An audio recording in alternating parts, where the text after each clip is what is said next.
May rehearse. Mag-inquire ka, oo. Ah. Mag-inquire ka. Ah. Mag-inquire ka dun kasi yung isa, andun pa yung kapatid niya.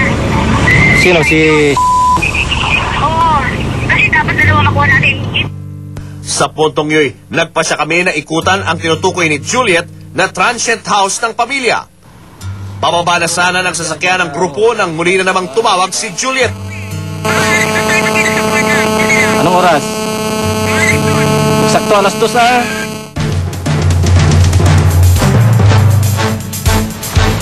Eksakto alas 2 ng hapon ay nakaantabay na ang aking surveillance team sa Burnham Park na siyang meeting place sina Renato at Juliet. Pumwesto kami sa isang sulok ng parke para do'y may dokumento namin ang magiging usapan ng dalawa. Di nagtagal, dumating na rin si Juliet na sa pagkakataong yoy wala nang suot na maskara. Pakatutukang mabuti ang usapan ng dalawa. Basta... Text mo ako, ay text mo, pag nakuha mo na mag-ano ka, mag-ganyan ka, mag-salamin ka. Sige, salamin, walang problema yun. Okay, dapat hindi kayo masyadong mamukhaan. Tapos ganito yung kay pagka nag-ano ko eh, kung kay dapat makuha nyo, Brad.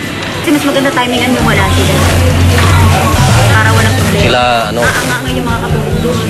Yung ano, sa bata, madali ng ano, kasi nakita ko na yung ano, maliit lang siya. Isang tao lang, pwede na. Dalawain mo, alam mo kung bakit? Naninigurado ako kasi pangalawa ito, madaldal yan, maraming alam sa akin. Totoo yan, na pag kinuha mo yan, mabilis ang pera dyan. Kailangan dalawahin yung ma-effective kasi gusto ko pangalaki rin yung kuha ko sa kanila. Sa puntong yoy, muli na namang inusisa ni Renato ang tungkol sa hatian sa ransom. Magkano kung sakasakaling silang Basta dalawa? bahala na pag-usapan na lang natin. Hindi mabuti yung detalyado para masabi ko sa mga kasama ko. Maya-maya lang, unti-unti nang nadulas si Juliet na ilabas ang iba pang detalye ng kanyang plano. Ma-hospital yan eh, sa ginagagawin ko eh. Anong gagawin? Baka sasaktan mo. Hindi ko sasaktan. Anong gagawin mo? Basta ako na lang bahala doon. Sasaktan ko naman pag nandun ako eh. Pag nakarating na ako doon eh. Ay, pag nandun na sa bahay, Oo. sasaktan mo. Hindi ko sasaktan. Physically. Basta may gagawin lang ako na ma-hospital sila. Paring iba dyan ang paan. Basta may gagalawin ako sa physically. Baka ano, baka madisgrasya sila pagka ginalaw mo. Kilala ko yun. Alam ko, kilala ko pa sarili ko. Hindi pa ako nawawala sa sarili ko. Kasi dapat may mangyari sa kanila kung bakit. Patatawagin ko sila sa telepono. Mapa, ganito ang ginagawa sa akin. Kapag naririnig nila yun na gano'n ang nangyari sa kanila, sigurado magbibigay yun. Hindi mo pwedeng isaktan yan. Pero please lang, huwag kayo mananakit. Ako may karapatang manakit. Sa kalagitnaan ng usapan, inusisa ni Renato kay Juliet kung bakit nito naisipang magsuot ng maskara nung huli itong nakipag-usap sa kanya. Problema sa mga kasama mo, baka dumating ang time, kaya nagtalakbong ako, baka may time bumaliktad siya na, paano na, gusto niyo po bang malaman kung sino nagpakidnap? O basta bigyan niyo lang ako ng ano, halimbawa nag-ipit, 100,000 lang katumbas niya. O paano kung binigyan nga sila ng pera ng pinsan ko, para mailalong na ko sila master, paano kung ikanta ako? Sa bandang huli ay tinakda na ni Juliet kung kailan nila gagawin ang pagkidnap sa dalawa niyang pamangkin. Kailan mo balak na ano, kunin? Akala ko kasi nakaplano na kayo ng Miyerkules eh. Plano na, sa Miyerkules. Gawin natin gusto mo, kung hindi Miyerkules, paratingin yun. Bago matapos ang usapan, may pahabol pang piling si Juliet tungkol sa asawa ng pinsan nitong negosyante. Gusto ko tirahin niyo sa atin yung sarap ang babae. Titirahin, babae yun. Baby, gumawa ka rin lang ng kasalanan, yung sana tapos magsisi ka na lang. Alam mo kung bakit Malit. pinapaano? Kaya sa akong mapatay. Siya na, mapalit ang buhay ko. Matapos ang usapang yon sa Burnham Park, agad kaming tumungo sa punong tanggapan ng Baguio City Police para ipapanood na ang naturang video na aming naidokumento. Na mga oras na yo'y minabuti na rin ng mga otoridad na imbitahan sa presinto ang pinsan ng tinutulong kidnap for ransom mastermind. Siya ang ama ng mga batang nais ipakidnap ni Juliet. Para sa seguridad ng pamilyang ito, ikinubli po namin ang Ginoo sa pangalang Joey. Halatang nagulat naman ang mama sa balitang dumating sa kanya.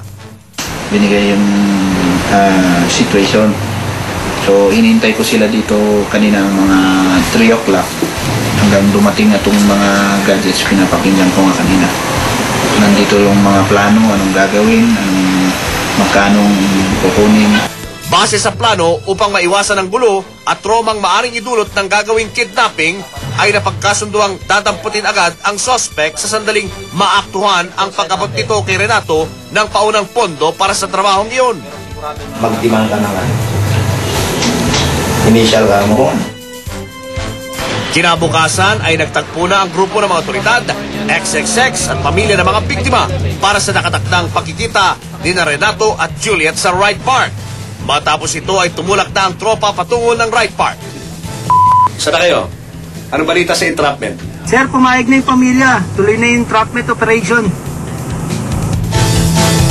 Pagdating sa lugar, natatnan doon ni Renato ang nag-iintay ng si Juliet.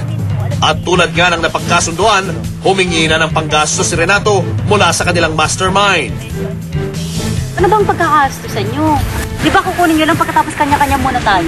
Ano ba kukunin yung bata? Eh basta kami na bahala doon. Tignan mo, pagkatapos sabihin mo, assurance.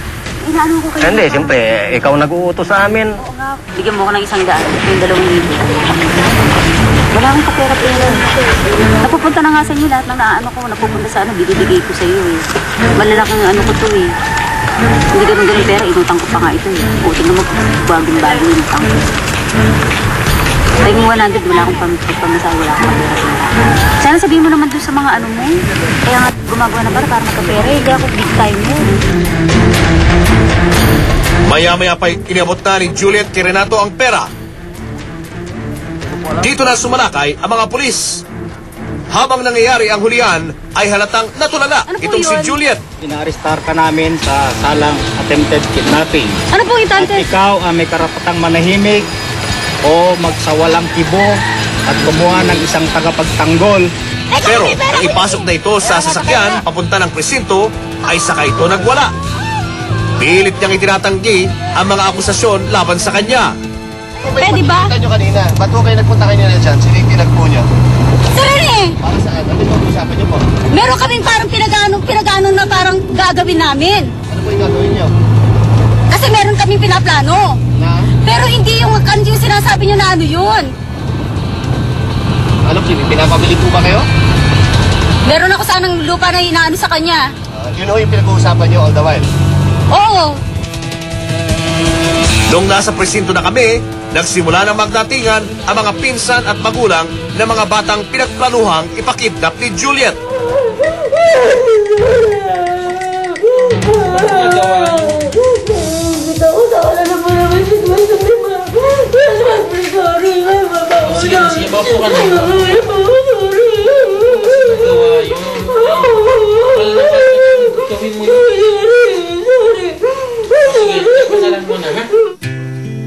Ayon sa ina ng mga bata, di raw nila akalaing magagawa ito sa kanila ni Juliet. Ano siya, first cousin ng husband ko na naulila na sa ina. Como kapatid ng asawa ko siya. Kaya inisip ko na lang na para nakiusap yung auntie namin na kupkupin para may matuluyan. Parang ganun din ang gusto kong mangyari pero hindi tama yun. Bahala na ang Diyos sa kanya.